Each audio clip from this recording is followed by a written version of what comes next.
কথায় আছে একজন নর্মাল মানুষ তার ব্রেইনের 10% ইউজ করতে পারে, আর যদি মানুষ তার ব্রেইনের 100% ইউজ করতে পারে তখন কি হবে। আজকে যে মুভিটি এক্সপ্লেন করব সেখানে দেখানো হয়েছে একজন মানুষ 100% তার ব্রেইন ইউজ করলে তখন কি কি করতে পারত, তার চলাফেরা আর বিহেভিয়ার কেমন থাকতো।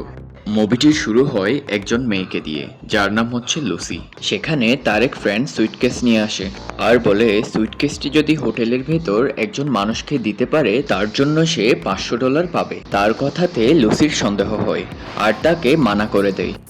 সাথে সাথে লুসির হাতটি ধরে লকারের সাথে ব্যাগটি বেঁধে দেয়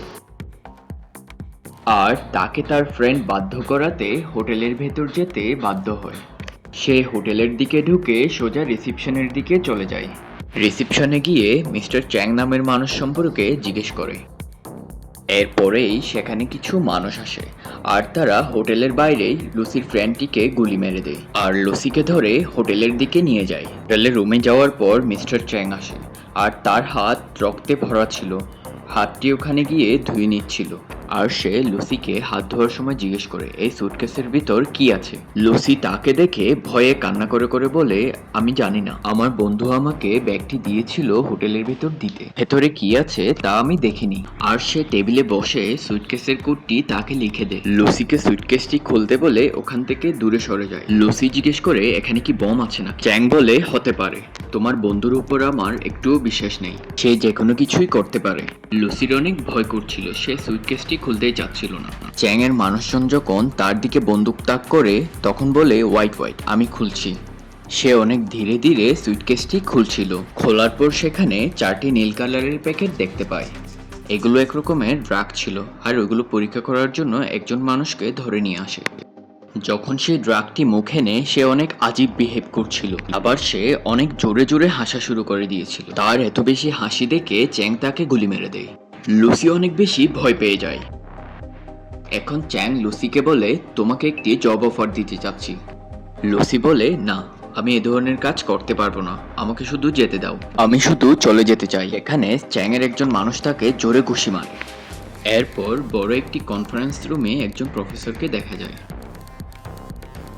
তার লেকচারে সে বলে পৃথিবীতে যত রকম জন্তু জানোয়ার আছে সবকিছু তার ব্রেইনের 3% ইউজ করতে পারে, সেদিকে মানুষ তার ব্রেইনের 10% ইউজ করতে পারে।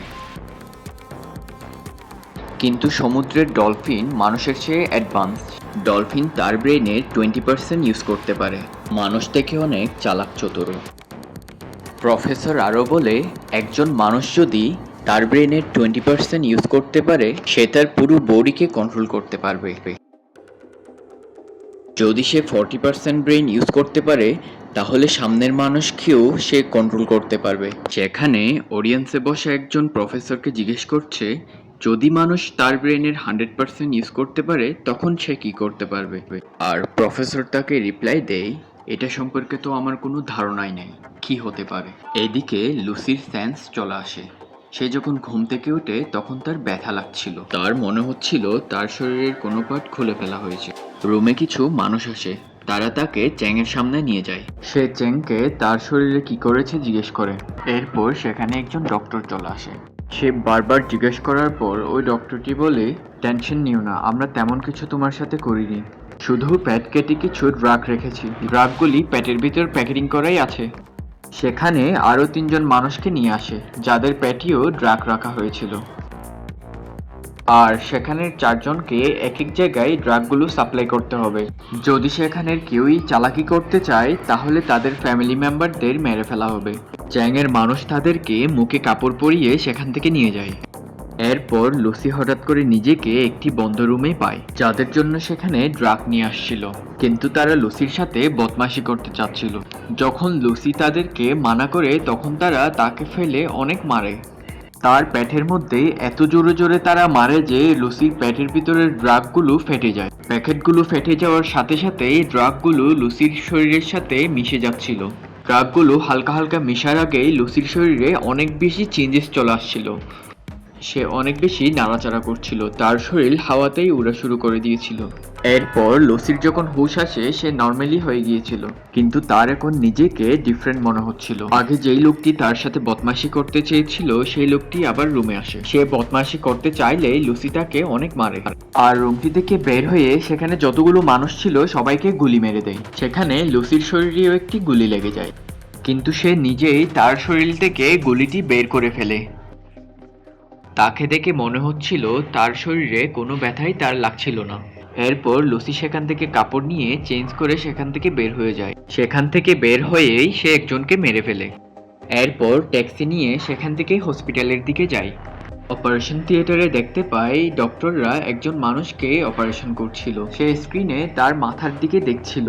এরপরেই সাথে সাথে তাকে গুলি মেরে দেয়, আর ডাক্তারদের বলে সে এমনিতেই মারা যাবে। এই কথা লুসি কিভাবে জানে? হয়তো তার শরীরে ড্রাগের কারণেই এই চেঞ্জেসটা আসছে। একজন তাকে দেখে সেখানেই মাথা ঘুরে পড়ে যায়।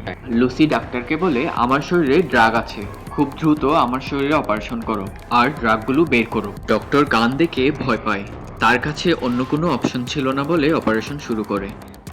এরপর লুসি তার মাকে কল দেয় আর বলে, মম, আমি সবকিছুই ফিল করতে পারছি।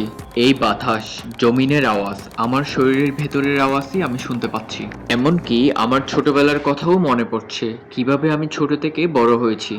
লুসি তার মায়ের সাথে কথা বলার সময় কান্না করে দেয়। আমি আপনার কাছে কৃতজ্ঞ, ছোটবেলা থেকেই আপনি আমাকে অনেক ভালোবাসাই দিয়েছেন। এদিকে ডাক্তাররা তার শরীরে অপারেশন করে একটি প্যাকেট বের করে।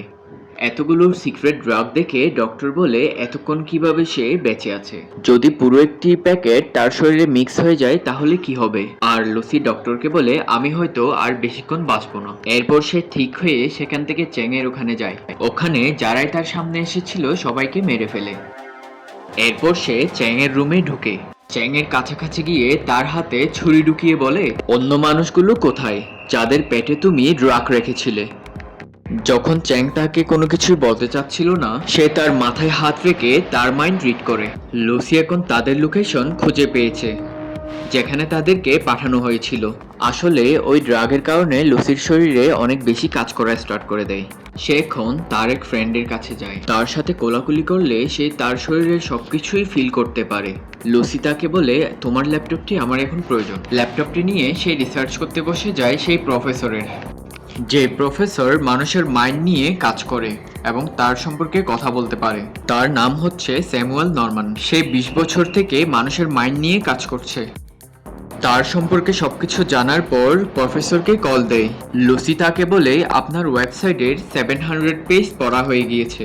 আমার আপনার সব রিসার্চই পড়া হয়ে গিয়েছে, এখন আমার সবকিছুই মনেও আছে। প্রফেসর স্যামুয়েল তার কথা বিশ্বাস করতে পারছিল না। একটু পর লুসি স্যামুয়েলের টিভি স্ক্রিনের মধ্যে চলে আসে। এখন সে তার ব্রেইনের 28% ব্যবহার করতে পারছে, যার কারণে সে সব ধরনের ইলেকট্রনিক ডিভাইসকেও কন্ট্রোল করতে পারছে। লুসি তাকে বলে, আপনি আপনার রিসার্চে যা কিছুই লিখেছেন সবকিছুই সঠিক। আমার ব্রেইনে অনেক কিছুই আছে, আমি অনেক কিছু সম্পর্কে এখন জানি। আমি এখন এগুলো নিয়ে কি করব? এরপর প্রফেসর স্যামুয়েল তাকে বলে, এই জিনিসটা তো সব মানুষকেই জানানো দরকার। এরপর লুসি প্রফেসর স্যামুয়েলের সাথে দেখা করতে বের হয়। সে তার ফেসের স্টাইল চেঞ্জ করে এয়ারপোর্টে যায়। সে ওখানে ওই লোকটিকে দেখতে পায় চ্যাং যার পেটের মধ্যে ড্রাগ রেখেছিল। এরপর সে পুলিশকে কল দিয়ে স্ক্রিনে তার পিকচার পাঠিয়ে দেয়। পুলিশ এরপর তার কাজ শুরু করে দেয় আর তাদেরকে ধরে ফেলে। লুসি এখন তার ব্রেইনের 40% ইউজ করতে পারছে। তার সেলসগুলো ভাঙা শুরু করে দিয়েছিল, স্ক্রিনও জ্বলা স্টার্ট করে দিয়েছিল। সে তাকে ওয়াশরুমের ভিতর বন্ধ করে নেয়। এরপর সে ড্রাগের একটি প্যাকেট নিয়ে সেখান থেকে খুলে খাওয়া শুরু করে। সাথে সাথে সে বেহুশ হয়ে যায়। পরের দিন সে নিজেকে হসপিটালের ভেতর দেখতে পায়। এখন সে তার ব্রেইনের 50% ইউজ করতে পারছে। রুম থেকে যখন বের হয় সেখানে অনেকগুলো পুলিশ তাকে ধরার জন্য চলে আসে। আর লুসি ইন্সপেক্টর ছাড়া সেখানে যতগুলো মানুষ ছিল সবাইকে বেহুশ করে দেয়। প্রফেসর স্যামুয়েল বলেছিল, মানুষ যখন তার মস্তিষ্কের 40% ইউজ করতে পারবে তখন অন্য মানুষকেও কন্ট্রোল করতে পারবে। আর লুসির সাথেও এমনই হচ্ছে। ওই ড্রাগসগুলো লুসির সাথে মিশে আরও বেশি পাওয়ারফুল করে ফেলতেছে। অন্যদিকে যে মানুষগুলোকে ধরেছিল সেই মানুষগুলোকে হসপিটালের দিকে নিয়ে যায় তাদের পেট থেকে ড্রাগসগুলো বের করার জন্য। আর লুসিও এখন হসপিটালে পুলিশ অফিসারের সাথে থাকে। এখানে আমরা জানতে পারি লুসির পাওয়ার এত বেশি বেড়ে গিয়েছিল যে পুরো শহরের সেলফোনের কথাগুলো সে শুনতে পাচ্ছিল। এরপর সে জানতে পারে চ্যাংয়ের মানুষও হসপিটালে চলে আসছে। লুসিও হসপিটালে পৌঁছে যায়। সেখানে চ্যাংয়ের মানুষ আগে থেকেই ছিল। সে ওখানে যাওয়ার সাথে সাথে সবাই তার দিকে কান নিয়ে দাঁড়িয়ে থাকে, কিন্তু লুসির সামনে তারা কোনো কিছুই না। লুসি তাদের গানগুলো উপরেই তুলে ফেলে। সে এক একজনকে এমনভাবে মারছে সে কাউকে টাচই করছে না। আর সবাইকে হাওয়ার উপর ভাসিয়ে রাখা দেখে পুলিশ অফিসার আশ্চর্য হয়ে যায়। এরপর লুসি তার হাত থেকে ব্যাগটি নেয় আর যার পেটে ড্রাগ ছিল সেটি হাত দিয়ে বের করে ফেলে। লুসি ইন্সপেক্টরকে তার সাথে যেতে বলছিল, কারণ সে সবকিছুই এখন জানে এবং দেখে ফেলেছে। এরপর সে বের হয়ে যায় প্রফেসর স্যামুয়েলের সাথে দেখা করতে। এদিকে চ্যাং তাদের অনেক দূর থেকে দেখে ফেলেছিল। এখন চ্যাংও তার মানুষদের সাথে তার পিছু নেই। এদিকে প্রফেসর স্যামুয়েল অনেক বড় বড় ডক্টর এবং ফিজিশিয়ানকে সেখানে ডেকে নিয়ে আসছে। সেখানে এখন লুসিও চলে আসে। প্রফেসর স্যামুয়েল লুসিকে সবার সাথে পরিচিত করিয়ে দেয়। সেখানে একজন প্রফেসরের লুসির উপর শক হয়। লুসি তার দিকে যায় আর তার কাঁধে হাত দিয়ে বলে, তোমার মেয়ের বয়স যখন 6 বছর ছিল তার মৃত্যু অ্যাক্সিডেন্টেই হয়েছিল। এটি শুনেই সে আশ্চর্য হয়ে যায়, কারণ এই কথা কেউই জানতো না। এরপর সবাই লুসির কথাকে বিশ্বাস করে। সে সবাইকে এমন কিছু বলছিল আর দেখাচ্ছিল যেটি সম্পর্কে সে সবকিছুই জানে। সে তার শরীরকে মিউট্যান্টের মতো চেঞ্জ করছে। সে তার এক হাত থেকে 2 হাত বানাচ্ছিল, অথবা মাঝে মধ্যে প্রাণীর মতনই করে ফেলছিল।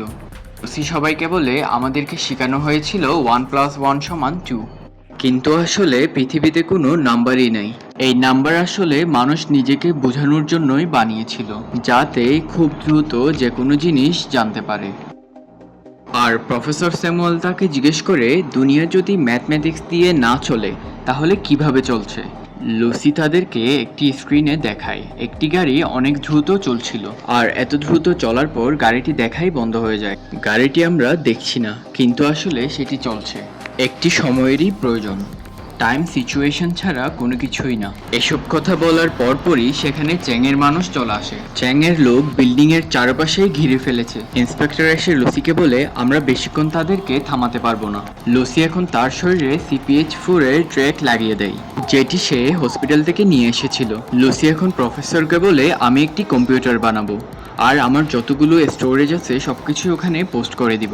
এরপর সব ডেটা একটি পেন ড্রাইভে নিয়ে নেবেন, ফিউচারের মানুষগুলোর জন্য যাতে ভালো কিছু হয়। প্রফেসর জানতো যে এত বেশি ড্রাগস নেওয়ার কারণে লুসি কখনো বাঁচতে পারবে না। লুসিও এই কথা জানে, সে নিজেকে স্যাক্রিফাইস করার জন্য সে করে দেখে। এদিকে পুলিশ অফিসার চ্যাংকে থামাতে বলে। লুসি এখন তার ব্রেনের 70% ইউজ করছে। এরপর লুসি রুমের ভিতর যতগুলো মেটাল আর এনার্জি ছিল সবকিছু ব্যবহার করে একটি কম্পিউটার বানাচ্ছিল, যেখানে তার জানা যতগুলো জিনিস আছে সবকিছুই স্টোর করবে। সে এখন তার ব্রেইনের 80% ইউজ করছে। লুসি এখন তার ব্রেইনকে এমনভাবে ইউজ করছে সে এখন অন্য একটি সময়ে চলে গিয়েছে। তার এখন টাইম ট্রাভেল করার পাওয়ারও চলে এসেছে। সেখান থেকে সে বিভিন্ন জায়গায় পৌঁছায়। সেখান থেকে সে 1000 বছর পিছনে যায়, যখন পৃথিবীতে ডাইনোসর ছিল। সেখান থেকে সে আরো পিছনে যায়, যখন মানুষের কোনো চিহ্নই ছিল না। যত বেশি সে তার ব্রেইন ইউজ করছিল তত বেশি তার শরীরের পার্টসগুলো হারিয়ে যাওয়া শুরু হয়ে গিয়েছিল। সেখানে চ্যাং চলে আসে। সে যখন তার মাইন্ডের 98% ইউজ করে তখন সেই সময়ই চলে যায় যখন জমিনই তৈরি হয়নি। চ্যাং তার কাছে এসে বন্দুক ধরে। চ্যাং লুসিকে যখন গুলি মারতে চেয়েছিল তখন লুসি তার ব্রেনের 100% ইউজ করে আর সেখান থেকে গায়েব হয়ে যায়। এদিকে অফিসার পিছন থেকে এসে চ্যাংকে মেরে ফেলে।